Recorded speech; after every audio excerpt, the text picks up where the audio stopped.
Treinamento Edifícios, aula 7. Nesta aula nós vamos conhecer um pouquinho sobre a parte de biblioteca de objetos BIM. Então, não vamos trabalhar com a ferramenta de objetos, né? Então aqui pelo navegador temos aqui um item chamado biblioteca de objetos BIM. O primeiro item que nós vamos ver são os quadros de legenda.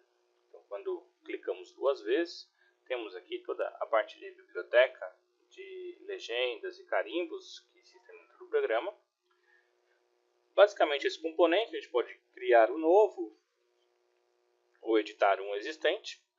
E aqui nós temos um componente que é criado por alguns tipos de elementos, né? Então, o primeiro elemento que nós temos são elementos do tipo linha, né? Elementos do tipo retângulo, círculo e outros componentes. E temos os elementos do tipo texto, né? Então, tipo texto, onde simplesmente digitamos aqui o conteúdo, né, da string. E temos também alguns componentes que são relacionados a variáveis, né? Então, quando selecionamos um elemento, temos aqui variáveis. E aqui temos dados da obra, dados, né, do escritório e variáveis que vão ser inseridas a partir das informações que são digitadas no programa. Então, por exemplo, aqui, ó, DGL é uma informação relacionada ao objeto e o DGL4, informações relativas à parte da obra. Então, dessa forma, nós vamos incluindo variáveis que vão ser preenchidas de forma automática, né, pelo programa.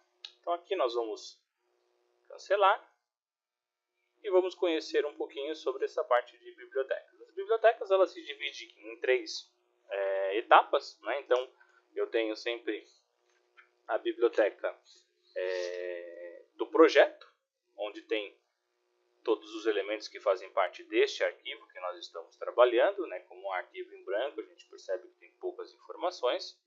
A biblioteca geral, que é a biblioteca do edifícios, né? Onde eu tenho todos os componentes que fazem parte da biblioteca. E as bibliotecas do usuário, que são bibliotecas que são criadas, né, dentro do sistema, através das informações fornecidas pelo próprio usuário. Então, vamos ficar aqui na biblioteca do usuário e vamos conhecer, né, os tipos de elemento que nós podemos criar ou editar dentro do sistema. Então, temos aqui achuras, portas, perfis, materiais, janelas, árvores, elementos que vão fazer parte de camadas, frises, imagens, as camadas em si, painéis, blocos em 2D e 3D, guarda-corpo, seções para barras, perfis de aço, objetos e veículos animados. Vamos começar com a parte de achuras. Então aqui a parte de achuras, nós vamos criar uma nova pasta, vou chamar aqui achura do nosso treinamento, né? E aqui nós vamos colocar um elemento dentro dessa pasta. Então, já é a achura. Então, vamos colocar aqui, por exemplo, uma achura para paredes. Vamos copiar esse título, porque eu vou usar o mesmo para a descrição. E aqui basta dizer, né, se é uma achura formada por uma linha ou por duas linhas.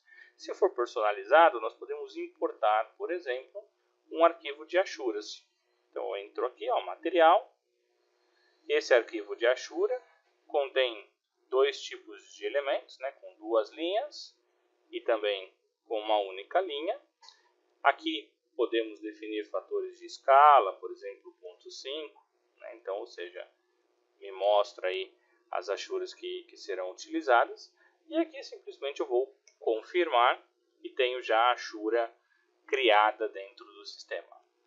Um outro componente que nós podemos conhecer são os materiais.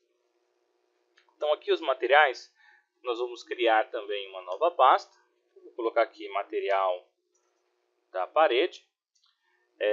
Esses materiais eles vão ser criados dois tipos, né, de materiais dentro do sistema. Primeiro, vamos criar aqui um elemento.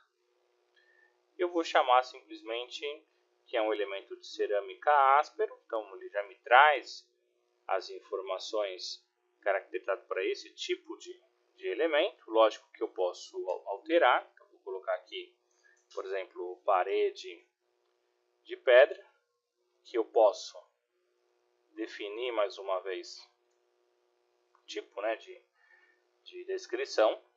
E aqui eu vou definir, ó, que é um material de categoria cerâmica, né, o tipo da cerâmica. Tenho aqui o tipo de acabamento, que também pode ser introduzido dentro do sistema. E aqui eu vou definir algumas características para esse novo material. Primeiramente, podemos definir uma cor. Então, selecionamos aqui a cor que será utilizada, por exemplo, essa cor aqui. Depois, podemos definir os parâmetros da textura. Podemos começar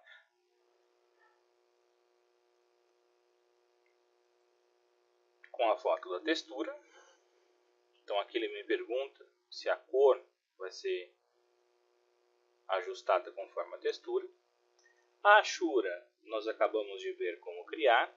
Posso escolher exatamente aquela hachura, né? No caso aqui vai ser no usuário, a hachura do curso. Então aqui temos também como ajustar, né, o fator de escala daquela hachura. Depois podemos visualizar como aquela hachura vai ficar na renderização. Além desses parâmetros, podemos associar alguns efeitos. O primeiro efeito pode ser o mapa especular.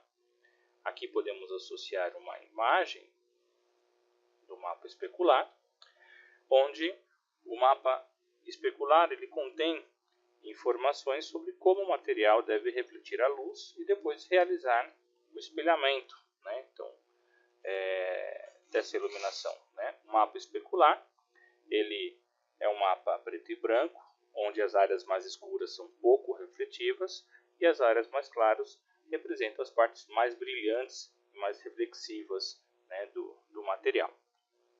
Depois, definimos também o mapa normal. Da mesma forma, eu posso definir, né, a partir de um arquivo. E o mapa normal ele já é um mapa colorido de azul, né, e define basicamente as depressões, buracos, rachaduras. Nesse tipo de mapa, as áreas mais escuras são representadas como sulcos no material. E as áreas mais claras, né, é a parte mais lisa aí desse componente. E depois a gente tem o mapa de alturas, né? Então, aqui no mapa de altura, busco também mais um arquivo. Então, aqui já é um mapa preto e branco, que indica ao programa as áreas em relevo, né? Que são as áreas mais claras, e as áreas inferiores, onde são as áreas mais escuras. Este mapa ele vai atuar diretamente na geometria do objeto, né? Porque cada pixel do mapa contém essa informação aí referente à altura. Então, uma vez que nós cadastramos, né, essas informações, a gente pode entrar aqui no item RTBIM e aqui visualizamos também a textura como vai ficar. Aqui um outro tipo de textura que nós podemos criar, eu vou aqui confirmar, criar mais um elemento. Agora eu vou colocar aqui um elemento genérico, então ele entra aqui como genérico. No nome do material eu vou colocar aqui, ó, perfurado. E vou colocar também essa descrição aqui de perfuração. E aí eu vou definir as mesmas coisas. Ó. Esse material perfurado, eu vou aqui em principal, busco a imagem que vai me representar essa textura. Então tenho aqui a textura. Então ele já atribui, né, os elementos. Hachura, rendering, a gente pode consultar. E aqui quando a gente entra, a gente percebe, ó, que nós temos essas áreas em branco, que será as áreas em que nós vamos colocar os efeitos de profundidade, né? Então, quando a gente definiu como material genérico, a gente pode perceber que esse map, aqui, esse alpha mask, tem que ser carregado. Então, eu carrego essa máscara alfa e vai conter basicamente as informações de perfuração, que são as informações que estão em branco dentro do projeto, né? Então aqui posso trazer também o mapa especular. Neste caso aqui, tá vendo? Eu tenho o formato da Shura e também o mapa normal. Então, pego aqui, busco a partir do arquivo e tenho aqui essa imagem.